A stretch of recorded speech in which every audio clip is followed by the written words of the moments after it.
Joining us from the NBA draft. Who will go number 1 tonight? Plus, how the Giannis deal got done. What else does Miami have to do? And what is next for Jaylen Brown and the Celtics? Sports Center. Here we go.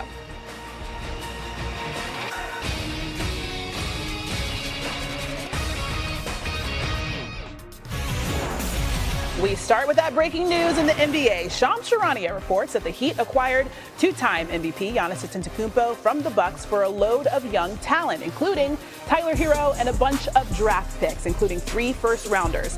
Boston had offered a deal centered around Jaylen Brown, but Miami won the day. Giannis left his mark on the Bucks. He'll be leaving the franchise as the leader in points, rebounds, and assists. He is one of just 4 players to currently lead a franchise in those 3 categories. The others are LeBron James for the Cavs, Kevin Garnett for the Timberwolves, and Michael Jordan for the Bulls. Giannis will go to Miami with hopes, of course, for winning a championship. That is exactly what he was looking for when he was looking for a team to go to. We'll see if Miami can get that done and what other things they'll need in order to do that. NBA insider Shams Charania joining us now. Okay, so Shams, why did the Bucks ultimately choose this large package of players and picks over Jaylen Brown from the Celtics?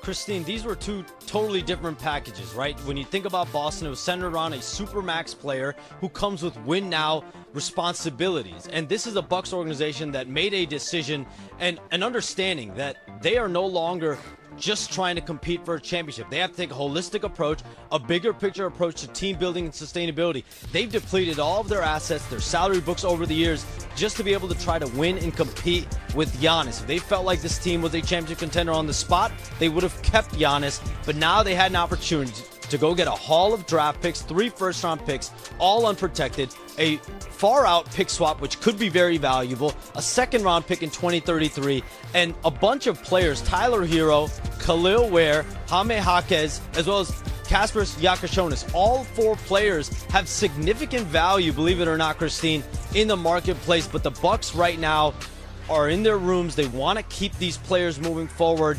They'll continue to keep their options open, but this was all about sustainability and long-term growth for a team that is turning the page from the Giannis era. Okay, so that's the Bucks side and the Miami side. What does the future hold for Jaylen Brown and the Celtics?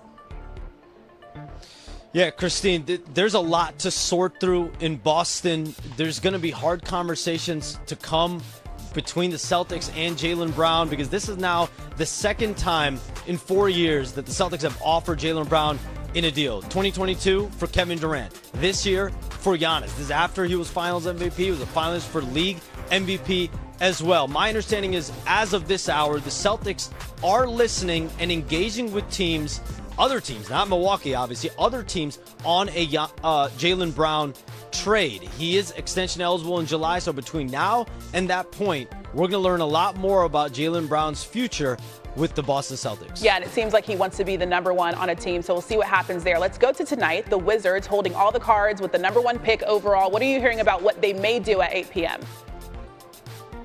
The league-wide belief right now is that the Washington Wizards are locking in on A.J. Dubonsa with the number 1 overall pick, but their executives, Michael Winger and Will Dawkins, they have done their research, not only on Dubonsa, but Darren Peterson. They had him in for a visit, full check of his medicals, his on-court basketball work. Cam Boozer as well, the Duke product. He's been under consideration as well. But when you think about A.J. Dubonsa's fit on the wing, we saw Trae Young just yesterday reach agreement on a 4-year, $212 million max contract. That's your point guard, your lead guard moving forward. You have your big man in Anthony Davis, and now a potential star on the wing in A.J. Dubonsa, potentially tonight at number 1. All right, we'll see what happens. Our Jeremy Woo projecting 11 freshmen could go tonight in the lottery. Shams, thank you. All right, here's an early look at the Heat's potential starting lineup for next season. However, a lot of change. Norman Powell is an unrestricted free agent, and Andrew Wiggins has until June 29th to decide whether to exercise his player option. Miami will also be active in free agency as well. For more, send it out to Kevin Negandhi anchoring our coverage in Brooklyn. Christine, thank you so much. 30 dreams will be realized tonight at the Barclays Center in beautiful Brooklyn. Beautiful afternoon. Again, the sun. It's nice to see that it's out, considering the rain that we've had here in the Big Apple over the last 24 hours. Kevin Negandhi alongside our NBA senior writer, that is Brian Windhorst, College Game Day, Seth Greenberg joining us as well. All right, so We've been waiting. We finally got the news. And when you take a look at the Heat's run, it looks like it's still missing some holes, even though they just acquired a two-time MVP in Giannis. It kind of reminds me of when they did the big move to acquire LeBron James and Chris Bosh. You know, when they did that, they only had two guys under contract. They got the big score, and then they had to build the roster. And they didn't really become at their best, frankly, until the second year. So the Heat wanted to get the big star. They've got Giannis.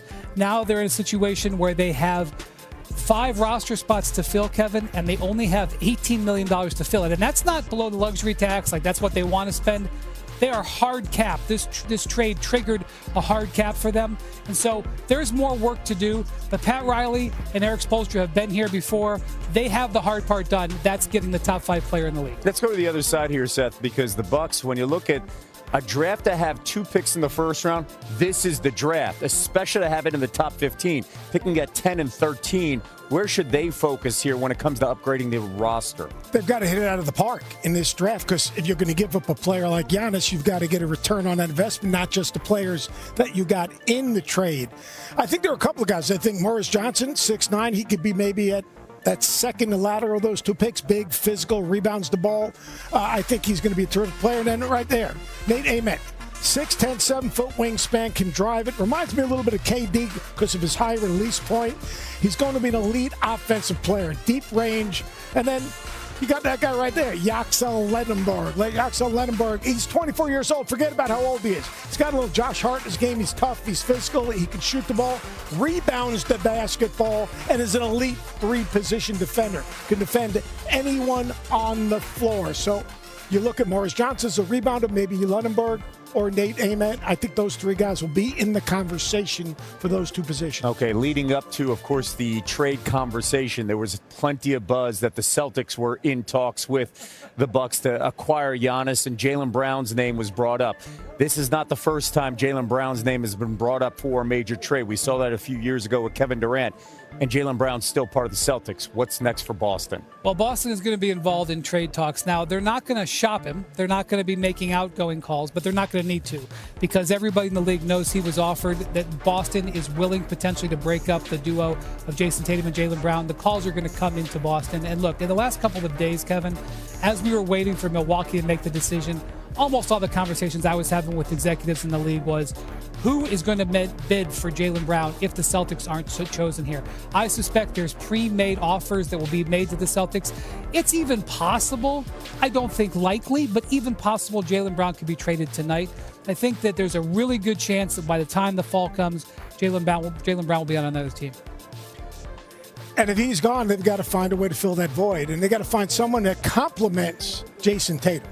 I think Brad Stevens saying, like, these 2 guys, yeah, we won a championship together, but we've got to find someone that is a better complement if we're going to win the Eastern and have a chance to win the NBA championships. I think they have to find some size, some physicality to complement Jason Tatum. The other thing they need is a starting point guard. I think Peyton Pritchard is a terrific guy to bring off the bench, instant offense, knocks down shots, brings a toughness to their perimeter defense at times on the ball, but I think those are 2 areas that they need to fill. If you're going to give up a player like Jaylen Brown, a guy that's in conversation for MVP, all right, you've got to get legitimate return on that investment. One could be draft choices. The other thing could be they need help now if they're going to be a team that everyone thinks can compete for an NBA championship. Let's talk about the number 1 pick here tonight. This is not a Cooper flag. Decisions already been made. Let's move on here, because you can make a case for 1, 2, 3, even 4 guys to be the